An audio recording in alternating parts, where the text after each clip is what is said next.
Okay guys, nag-gigisa po ako ng gulay. May bagoong na alamang.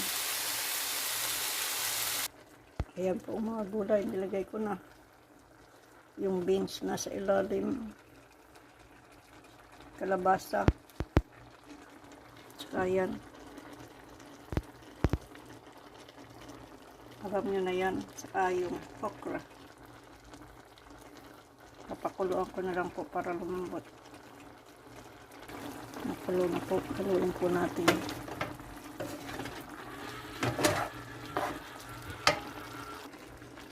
Luto na po.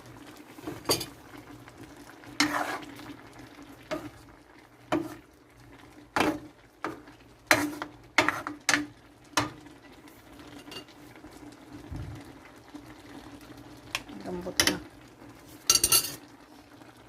Okay guys.